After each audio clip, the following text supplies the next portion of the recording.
संजीवनी में हम पूरे हफ्ते किसी न किसी बीमारी पर चर्चा करते हैं और आपको देते हैं इस मर्ज का आयुर्वेदिक समाधान। कहते हैं कि हमारे शरीर में हर बीमारी की शुरुआत हमारे पेट से ही होती है।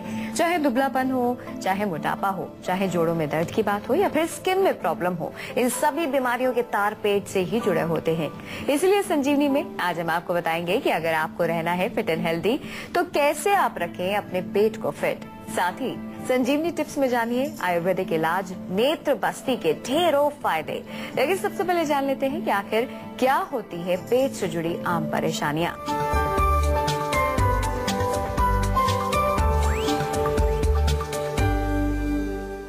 अगर लगातार बन रही है पेट में गैस, अगर अक्सर आ रही हैं डकारें, अगर रह रहकर हो रहा है पेट दर्द, अगर आ रही हैं पेट से आवाजें, अगर हमेशा रहती है कब्ज की शिकायत, तो समझिए बीमारियां देने वाली हैं दस्तक।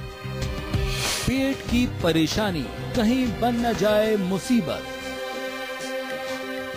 चलिए डॉक्टर साहब से सबसे पहले जानते हैं कि हमारा पेट कैसे काम करता है और आयुर्वेद में इसके बारे में क्या कुछ लिखा है। डॉक्टर साहब, आप हमेशा कहते हैं कि सारी चीजें जो है हमारे पेट से ही कनेक्टेड होती हैं, इसलिए आप हमें कई बार पंचकर्म के बारे में भी बताते हैं जिससे कि फुल क्लीनिंग हो जाए। लेकिन पेट जो है हमारा वो क्या काम करता है और आयुर्वेद इसके बारे में क्या कहता है? देखिए, पेट मेनली वैसे तो जब पेट कहते हैं तो पूरा पाचन संस्थान उसमें लोग गिन लेते हैं, लेकिन पेट एक हमारा जो स्टमक है, जब हम खाना खाते हैं तो भोजन नली से सबसे पहले खाना स्टमक के अंदर, पेट के अंदर जाता है, उसको पेट कहा जाता है। आमतौर पर लोग पेट पूरे एब्डोमेन को जो है पेट समझ लेते हैं। उसमें आंतें भी हैं, छोटी आंतें, बड़ी आंतें, सारी चीजें उसके अंदर हैं, पूरा पाचन का सिस्टम उसके अंदर है। लेकिन आज हम स्पेसिफिकली बात कर रहे हैं जो स्टमक है, जो पेट है, उसका क्या रोल है हमारे शरीर के अंदर।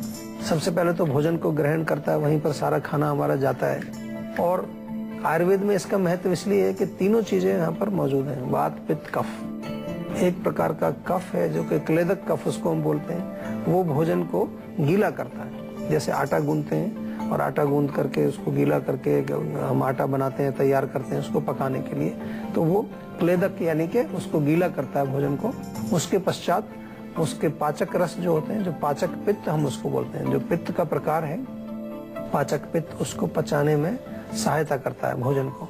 और एक प्रकार की वात भी वहाँ रहती है हमारे पेट के अंदर, जिसको कि हम समान वात बोलते हैं। समान वात या समान वायु अग्नि को थोड़ा सा वो भी सहायता देती है। जैसे कि जब अग्नि हो, अब देखिए अगर अग्नि जल रही है ऊपर, उसको हम पका रहे हैं भोजन को, जो कि गीला किया, कफ ने गीला किया, अग्नि नीचे से उसको पका रही है, तो थोड़ी हवा भी चाहिए, वात भी चाहिए। वात किस लिए चाहिए? ताकि अग्नि बुझे ना।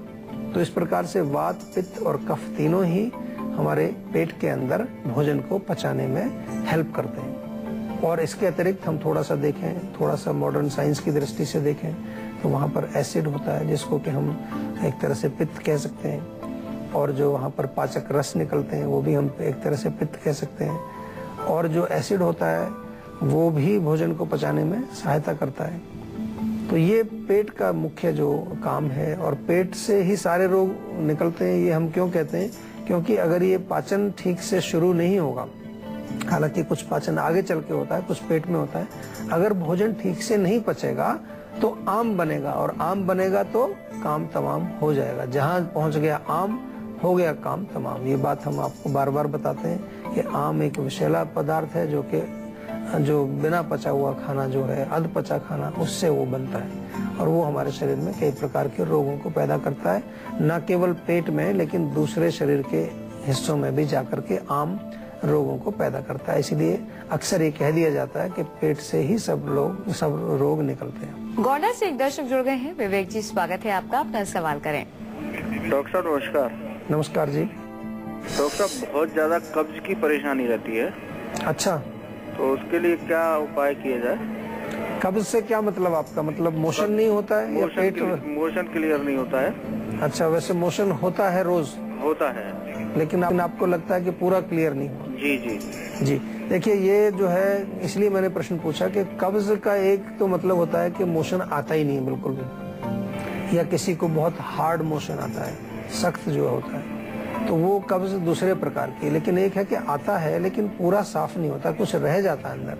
तो यहाँ पर अजीर्ण या इंडाइजेशन एक बहुत बड़ा एक कारण उसमें माना जाता है, क्योंकि जब खाना पचेगा नहीं, जैसे अभी हम बात कर रहे थे कि खाना पचेगा नहीं तो एक चिकना पदार्थ बनता है, आम बोलते हैं उसको, वो आम आंतों में चिपक जाता है और इसलिए एक बार में पेट साफ नहीं होता है। मोशन भी आपका जो है बंधा हुआ नहीं आता है, थोड़ा सेमी सॉलिड करके मोशन आता है। कई बार खाना खाने के बाद तुरंत जाने की इच्छा होती है, आपको लगता है कि अब दोबारा जाना पड़ेगा। तो ये जो है अजीर्ण या इंडाइजेशन से जुड़ी चीजें। तो इसमें एक आम पाचक चूर्ण हम आपको बताते हैं बार बार। सौंठ, जीरा, धनिया 10-10 ग्राम ले लीजिए और सौंफ और पुदीना 20-20 ग्राम ले लीजिए।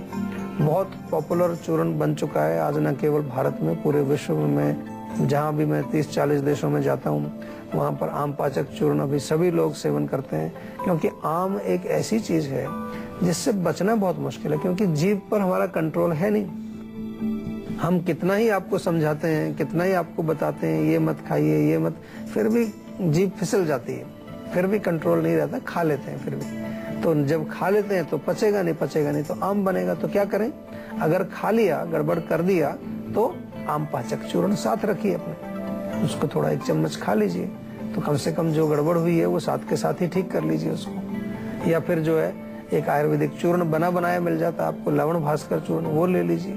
तो पहले पाचन को आपको ठीक करना है, क्योंकि ऐसी अवस्था में कई बार लोग क्या करते हैं, वो विरेचक चूर्ण या कोई त्रिफला चूर्ण वगैरह जिससे पेट साफ होता है, ऐसी दवाइयां लेना शुरू करते हैं, लेकिन उससे काम नहीं होता।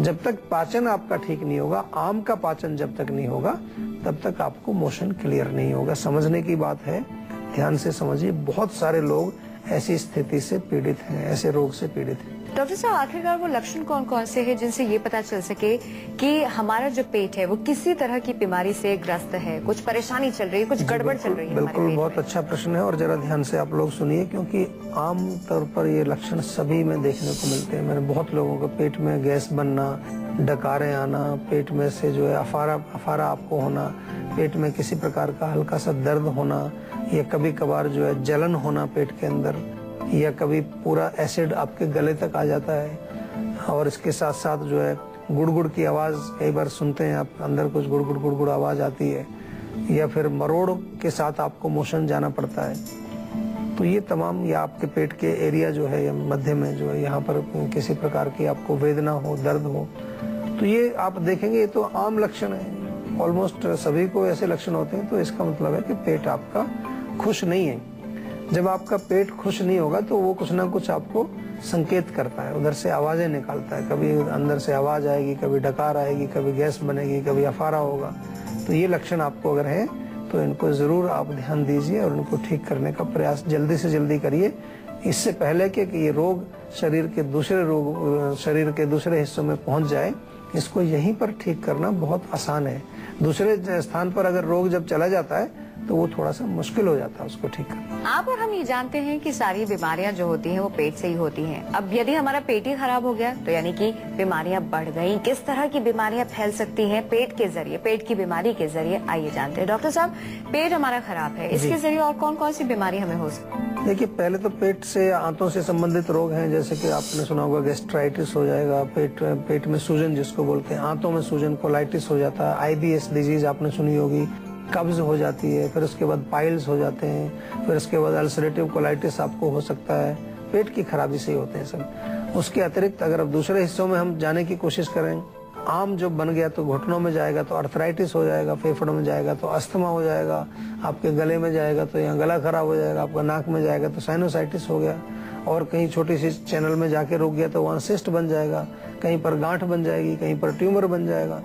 अनेक प्रकार के रोग, अगर आपके फैट कैरिंग चैनल्स में जाके वो चिपक गया आम तो मोटापा आपको आ जाएगा, ओबेसिटी आ जाएगी। तो रोग बहुत सारे हैं जो कि एक पेट के खराब होने से आपको हो सकते हैं। बलरामपुर से एक दर्शक जुड़ गए हैं। मयंक जी, स्वागत है आपका, अपना सवाल करें।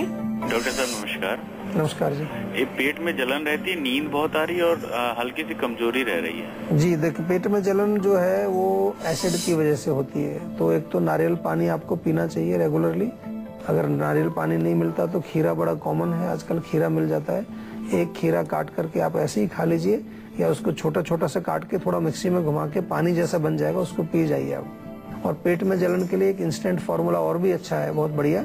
20 मिलीलीटर कच्चा दूध लीजिए, आधा कप पानी में मिला करके उसको आप सेवन करिए, तो उससे आपको पेट में जलन जो है तुरंत शांत होगी और इसकी वजह से जो लक्षण आपको हो रहे हैं वो भी आपके ठीक हो जाएंगे। लेकिन साथ में चाय, कॉफी, मिर्ची, मसाले, अचार, खटाई, चटनी, एसिडिक फूड बिल्कुल बंद कर दीजिए कम से कम 2-3 महीने के लिए, क्योंकि 2-3 महीने में आपका सिस्टम वापस जो है नॉर्मल स्थिति में आ जाता है और नॉर्मल जब आ जाएगा उसके पश्चात फिर आप जो है नॉर्मल खाने पर आएंगे। परहेज का खाना फिर धीरे धीरे आप छोड़ सकते। भोपाल से एक दर्शक जुड़ गए हैं। गोविंद जी, स्वागत है आपका, अपनी समस्या बताइए। नमस्कार, मैं गोविंद सैन बोल रहा हूँ भोपाल से। जी बोलिए जी। मेरे पिताजी की उम्र जो 60 साल है जी, और उनको घुटने की समस्या है, काफी गैप आ गया है जी, चलने फिरने में परेशानी होती है। डॉक्टर ने ऑपरेशन का बोला है। अच्छा जी बताइए डॉक्टर साहब, उसके लिए क्या इलाज हो सकता है आयुर्वेद का?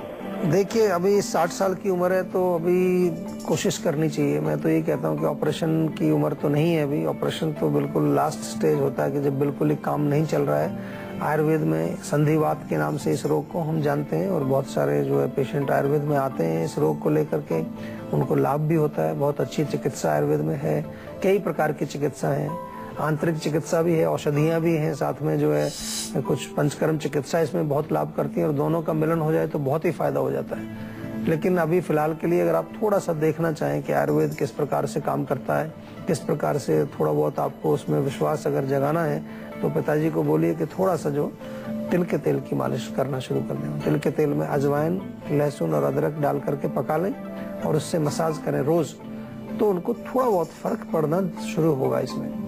और बाकी जो काम है वो औषधि से होगा, क्योंकि अगर आपको ऑपरेशन से जो है ऑपरेशन की डायरेक्शन में आप नहीं जाना चाहते हैं तो फिर आयुर्वेदिक चिकित्सा आप जरूर ट्राई करिए।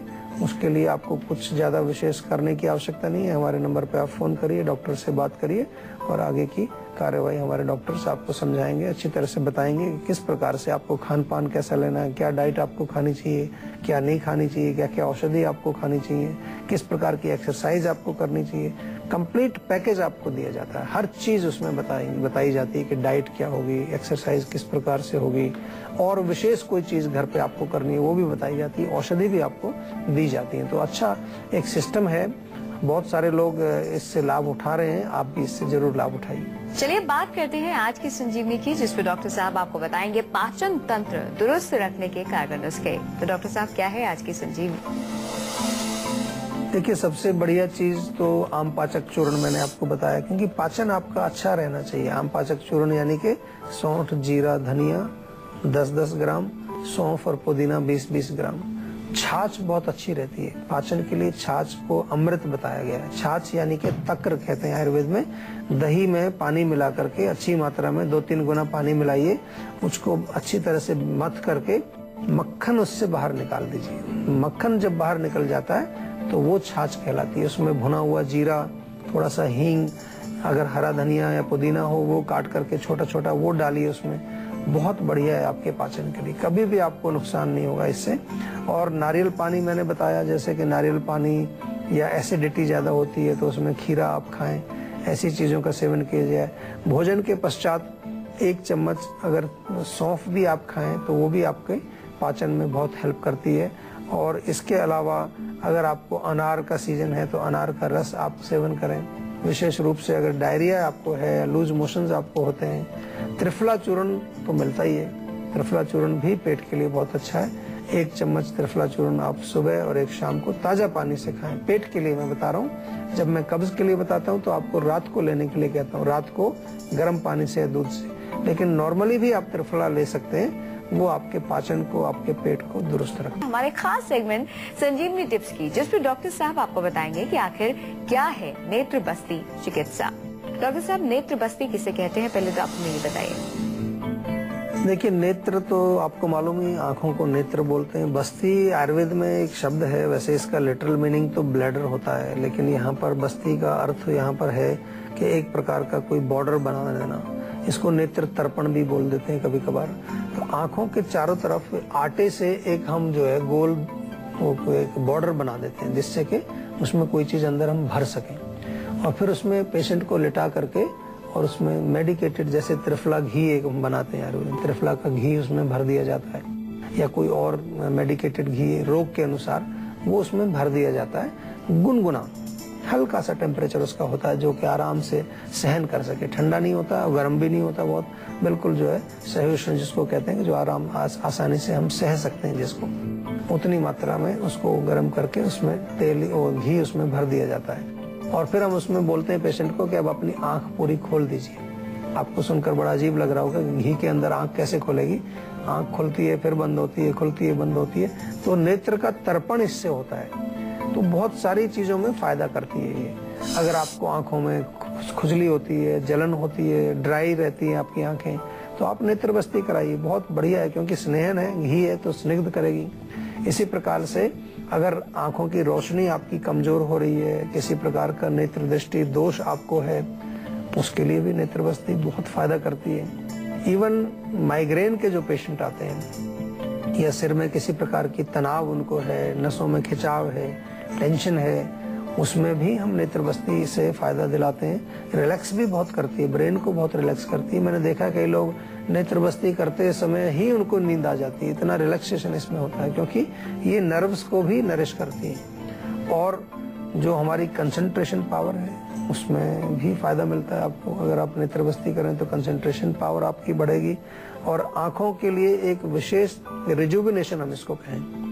देखिए, हम हमेशा अपने शरीर के पीछे लगे रहते हैं, उसमें कुछ लेप वेप लगाते हैं लोग, चेहरे पर काफी मेकअप करते हैं, बॉडी में भी जो है मसल्स बनाते हैं, कुछ प्रोटीन खाते हैं, लेकिन आंख के लिए कुछ भी नहीं करते हैं। तो आंख को भी तो रिजुविनेट करना है, आंख को भी तो हमें शक्ति चाहिए, उसको भी तो अच्छा दिखना चाहिए। तो उसके लिए नेत्र बस्ती बहुत आवश्यक है और नेत्र बस्ती आपको करनी चाहिए। आयुर्वेदिक बहुत अच्छा एक उपचार है। पंचकर्म चिकित्सा में जब हम करते हैं तो उसके अंतर्गत ही इसको हम सम्मिलित करते हैं। कभी भी आप आए, अगर हमारी क्लिनिक में आप कभी आते हैं तो आप जब तक डॉक्टर से दिखा करके आपकी दवाई बन रही है तब तक आप नेत्र बस्ती एक बार करा के देखिए। हम 20-25 मिनट, आधा घंटा इसमें लगता है, आपको बहुत लाभ मिलेगा। और स्पेसिफिकली जिनको आंखों के रोग है किसी प्रकार का, उनको जरूर नेत्र बस्ती से फायदा होता है। डॉक्टर साहब, बहुत बहुत शुक्रिया तमाम जानकारी के लिए। Thank you. तो संजीवनी में आज आपको मिले आयुर्वेद के अचूक नुस्खे, जिसे आजमा कर आप हमेशा रहेंगे फिट एंड हेल्दी। आपको बता दें कि हमारी टीवी स्क्रीन पर फ्लैश हो रहे नंबर पर आप फोन करके अपना नंबर रजिस्टर करवा सकते हैं। हमारा नंबर है 0129404004। आप हमें ईमेल भी कर सकते हैं। इसके लिए हमारी ईमेल आईडी नोट कर लें। हमारी ईमेल आईडी है info@jiva.com। साथ ही साथ अगर आप चाहें तो हमसे फेसबुक के जरिए भी जुड़ सकते हैं। हमारी फेसबुक आईडी है www.facebook.com/jiva ayurveda। तब तक इसी कामना के साथ कि आप हमेशा रहे स्वस्थ, हमेशा रहे सेहतमंद, हमें दीजिए इजाजत। अपना ख्याल रखिए। नमस्कार।